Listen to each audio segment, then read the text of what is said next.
Hi everyone, welcome to the Sports Editor. Stefan Terblanche, a man that needs no introduction. We chatted to him about his career, how it all began, why he was so successful with the Springboks in terms of his try conversion rate. Also touched on Pro 14 and the Southern Kings Cheetahs and where they lie. Also spoke about the SA Rugby legends and their contribution towards the community in the current epidemic that we find ourselves in. Have a fantastic time listening to the interview, and thanks for all your support. Enjoy. Stefan, welcome to the Sports Editor. It's really good to chat to you, talk about your career and some happenings around rugby in South Africa. Thanks for your time. Yes, thanks Ryan, and thanks for the opportunity. Stefan, your career started at Boland Cavaliers, and you have a record for the most tries scored. I believe it's 49. Did Nick Mallett allow you to play freely, hence the amount of tries scored?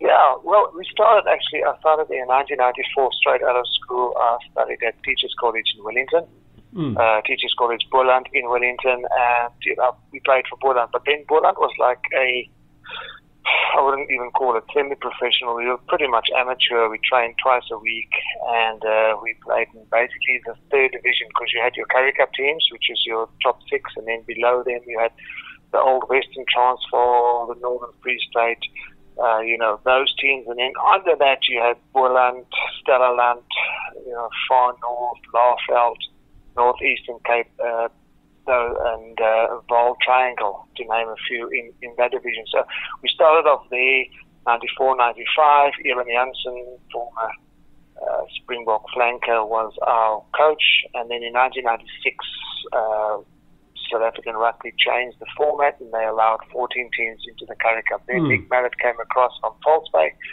in Cape Town, or in the suburbs of Cape Town, and he brought across a whole lot of players and guys. Some of them represented Western Province, but weren't regular. Some of them were just top club players. He brought them across to Boland, and then we started, playing in a Currie Cup, and then he became my coach.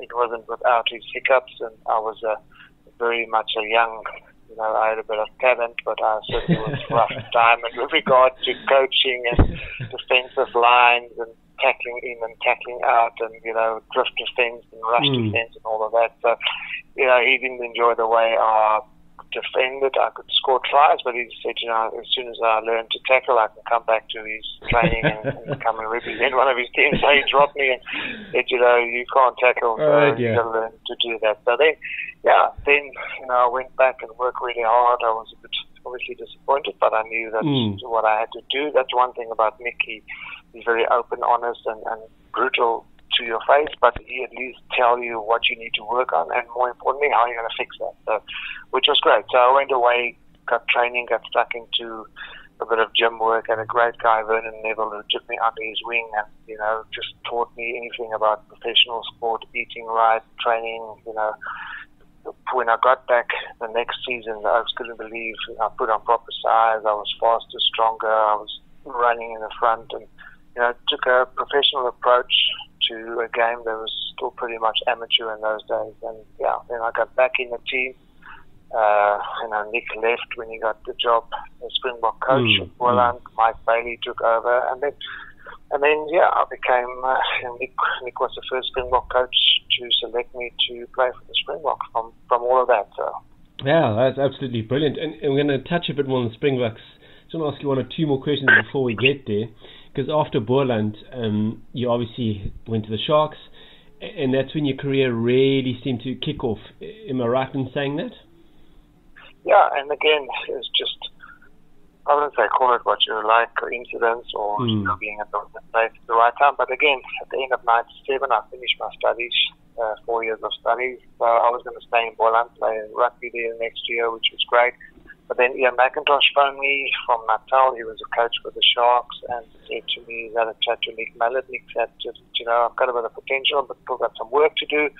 Maybe, would I like to come to the Sharks for a pre-season training with them? He can't guarantee me anything with regards to team selection, or if I'll even make the Super Rugby squad. But I said, yeah, of course. I'm finished my studies, whether I stay in Boland, playing Vodacom Cup for them, or coming to Natal and trying to have a go at Super Rugby. Why not? Arrived here beginning of January, And 6 weeks later, I was selected to play for the Sharks against the Blues. They had Jolie Vigeri on the one wing, 112 kilograms, and Jonah Loma on the other. So I didn't sleep for a week or two, but we got through the first game. We beat them 24-8, and then we went on tour and played a few good games. And like 4 or 5 months later, I was selected for the Springboks. So really, it happened quickly from literally 4 months ago, going to play for Boland in Wellington, Vodacom Cup, then go to the Sharks to have a pre-season training with them, and then get selected, and then scored a few tries, and then we made the semi-final, and then got selected for the Springboks. So it was really happened quickly. Brilliant. You seem to handle pressure very, very well. In talking about the Springboks, your test try ratio is absolutely incredible, something like 0.51. Only the likes of Donny Gerber have higher ratios.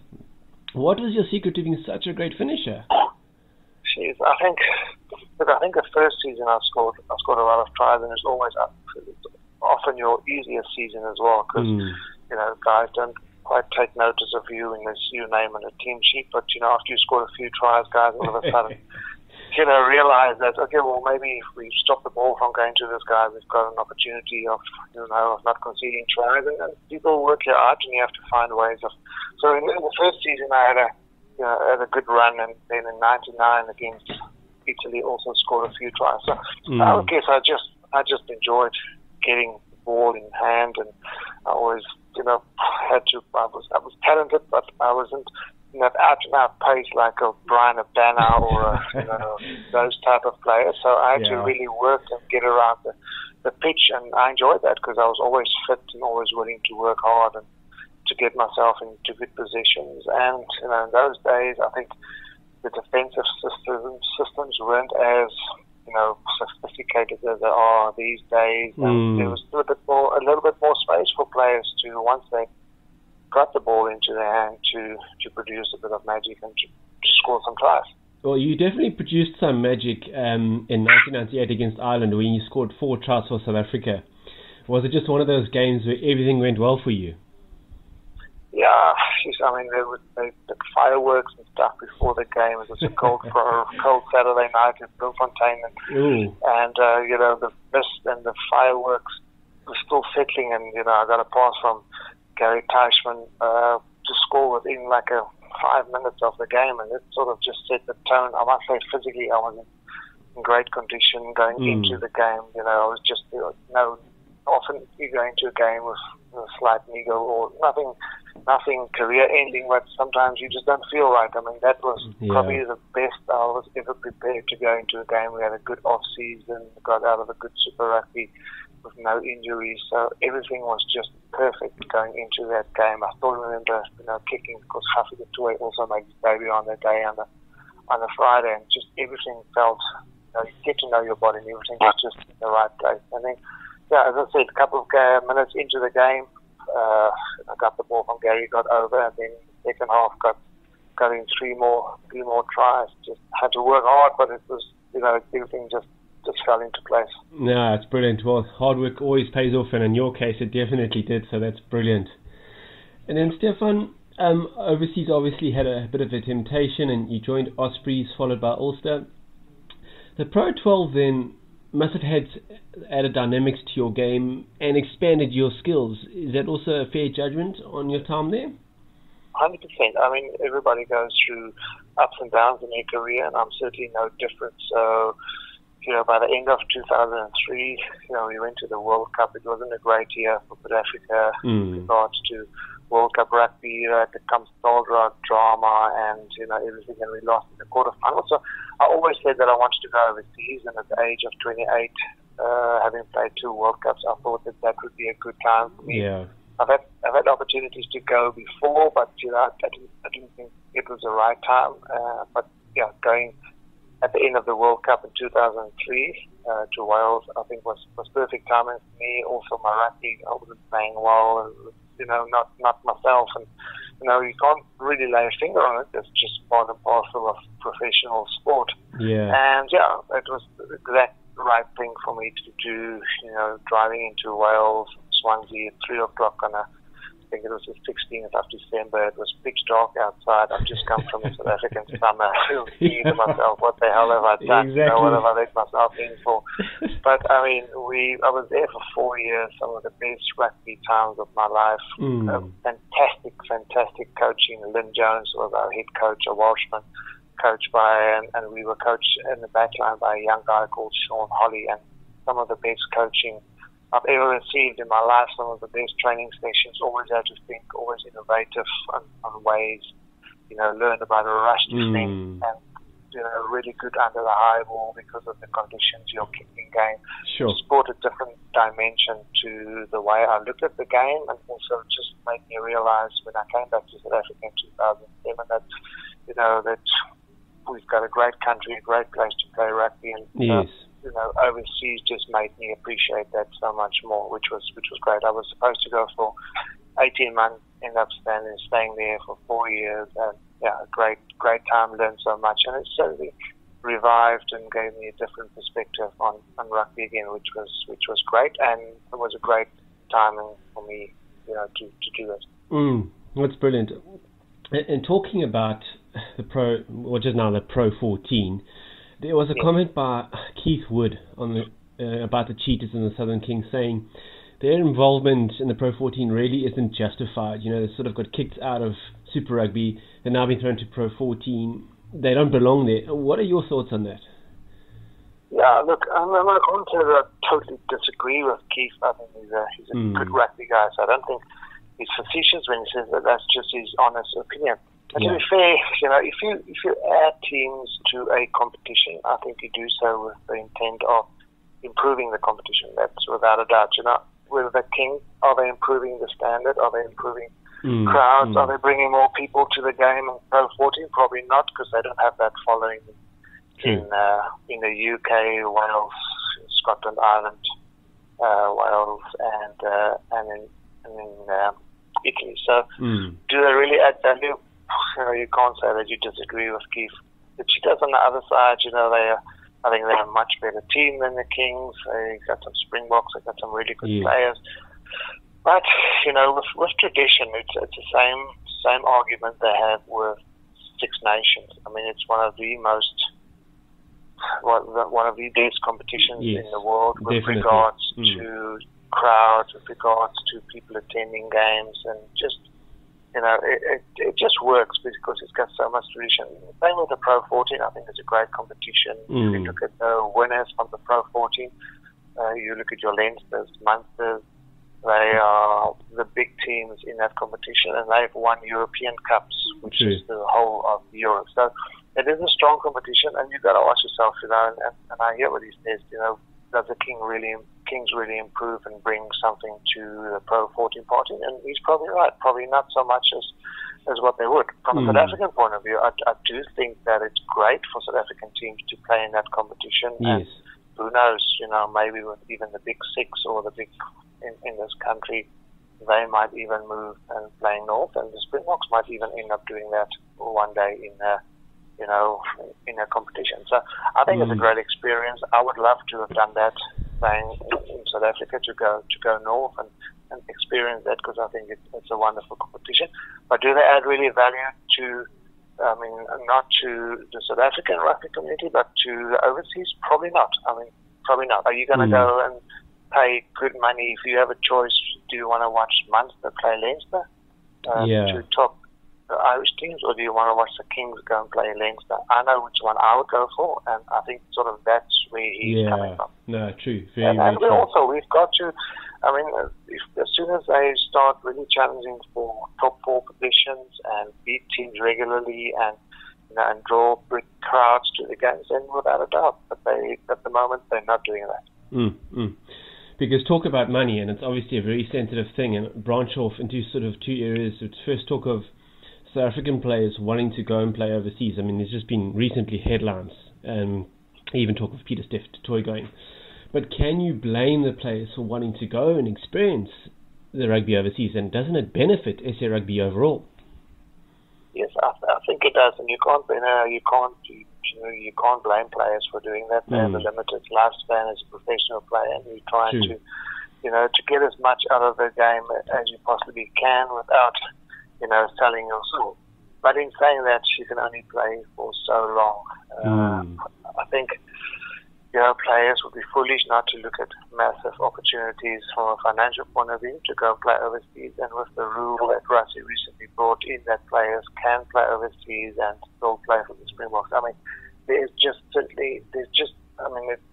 not enough money in South African rugby to keep all those top players here. And trust me when I say, if we had a competition where every top player can play in South Africa, every top player gets paid, the right amount of money and makes a good living up, more than convinced that most players would play in South Africa. But we just don't have enough teams, we just don't have enough money. And also it's a great experience to go overseas, and most of the players that's gone overseas, if you look at the way when they come back to playing for the Springboks, they have improved their game and they're better players. So surely SA Rugby benefits from that. I know people will say that it's hard to judge when one player plays in Pro 40, one plays in English Premiership, one plays in the top 40, and one plays in South Africa, to really compare these players and know how good they really are. But the world's become a smaller place. It's easy to stay in contact with those players, easy to follow their progress. So True. I think without a doubt, players going overseas will benefit South African rugby, and also takes them off the payroll to an extent. They get big money overseas, but just make sure that when they do go, that they are eligible to play for the Spring, should we need them. And I think then we will benefit both parties. The overseas clubs will have a great player, for instance, like Brian Abana or Andre Pollard, but the Springboks will have the services when they need them. Absolutely, and I think that's a critical part, and that's so important to actually keep rugby alive, because I see also New Zealand are trying their own sort of like internal league. What do you think? Obviously they're trying to keep rugby alive there, but can you see Super Rugby changing, from now on? It's not going to be the same. Yeah, I think it will eventually change. I'm not sure. I think the broadcasting rights have been signed up for another 2 or 3 years, if I'm not mistaken. So I don't think we'll see the change immediately. But I'm almost certain that once the broadcasting rights deal is done and over, that few of the teams will look at other revenues and other options to play rugby in a different format. And I love Super Rugby. I played in it. I couldn't watch for the Friday morning to watch the games. It was all Super 12 then. And I think, we've gone away from that. I don't think every game really means everything to us anymore. As I said, when it was Super Rugby, Super 12, every single game had some interest in it. Every game, every team was a top team full of All Blacks, South African players and Wallabies, and everybody watched every single game. Now I think we've lost that. There's just too much, and I think we should go back to less is more. That's my opinion, and that certainly will bring my attention to the game a little bit more, because I can promise you I don't watch everything else Super Rugby game anymore. Yeah, no, definitely. And I don't know if you saw on social media, they were posting this video of Ryan Kenskowski with, I think it was Rowan Pienaar, scoring this brilliant 80-meter try. And you look at the crowd and you think, wow, that was the rugby that you want to see again, when it's exciting. And like you say, you sit and you watch those games. Whereas now... it is. I mean, I could also, to be honest, I could name every single team, even if it wasn't my team that I was playing with or supported. I knew every single team, from the Wallabies, from the Brumbies, to the Waratahs, to the Crusaders, to the Hurricanes, to the Blues. I could name every single team that was going to play. So it was certainly something that we enjoyed watching, and the players really became household names, and that certainly brought a lot of excitement to the game of rugby. No, absolutely. That's brilliant. Talking about you're doing your bit for rugby, SA Rugby Legends are getting stuck in and helping the community with the virus. Am I right in that? Yes, we're trying to. I mean, we run such an academic development program called Buka Rugby throughout the country, and it's very sad that this year, of course, with the COVID-19 virus going around, that we can't have access to these boys and girls at the moment. There's about 30,000 of them that play rugby in our structure that we can't, we can't coach and train and give opportunities to play this year. But it is what it is. Everybody's in the same boat, so we're trying to help where we can. A lot of these are poorer communities, or most of them are poorer communities, and we're putting together food parcels, some ex-players dropping drinks, cool drinks and food, and just showing the community that we really care about them and we won't leave them even in those desperate enough times. So yeah, we're busy with that. Again this morning we had a staff meeting and we're sending out a few more players and food parcels out there to help where we can, and hopefully once this is over we can resume in some way or form, helping the communities with regards to sport and particularly rugby in our case. No, that's brilliant. It's so good. Well done, Stefan. It's good that you guys are getting involved in as many ways as you can. And Stefan, Great. as we sort of draw to a close now, have you taken up boxing? No. It's as I said, I'm just so happy that bag doesn't hit back, because I saw a video someone posted somewhere of Mike Tyson making a comeback. Oh my goodness me! And I thought that if that guy connects with a left or a right, I'll be dead. I mean, it's just absolutely brutal. So I thought, in the lockdown, I've got a boxing bag out here. Yeah. Let me get, my fitness up a bit. I mean, you try after 2 minutes to hold your arms up with the bag not even hitting back. As I said, it's a brutal sport. Yeah, I haven't taken up boxing, but I used to do that a little bit in the off season when I was still playing to get the fitness up. Great fitness, great. Yeah. And you have the utmost respect for those guys. As I said, if you try and hit it back for 3 minutes, those guys staying around with absolute beast against them. So no, I'm not a boxer, but it's great for fitness. No, that's brilliant. Stefan, it's been really, really good to chat to you, just get your perspective on a few things about rugby. And yeah, I think it's in an interesting situation globally. So I guess we'll find out in the next couple of months where rugby's going. But yeah, I guess it makes it such an amazing game because it's so adaptable, I could say. Yeah, no, it's an incredible game. I think there'll be, with COVID-19, we had to change some things in rugby. And to say I'm talking about, I'm just a spectator now. I'm still involved with rugby, with the SA Rugby Legends. But, we always talk about changes for the better of the game, but often we don't make those changes. I think COVID-19 has reset the whole world, and we have to make those changes for this game to survive. So I think now is a great time. Think outside the box. Think with the way we, construct tournaments, how we put it all together, just for the general well-being of the game. Because we've got the best game in the world. Sometimes we don't run it as well, and we don't have the knowledge to do as well. Maybe like the game of football, who's been around and has been professional for well over 100 years. I mean, we need to make those changes now. It's a good time. It's a very unsettling, very tough times for all out there, but we need to make those changes now for the game of rugby to survive. Absolutely. Well, Stefan, wise words there, and it's really, really been good to chat to you and wishing you well. Trust the SA Rugby Legends will keep doing the brilliant work that they're doing, and I'm sure we'll chat again in the near future. Thanks, Ryan. Only a pleasure. Stay safe out there. Thanks so much. No, thank you, Stefan, and thank you for accommodating me. I really appreciate it. Pleasure. Thanks, man. Thanks a lot. Stay well. Yeah. Bye-bye. Bye.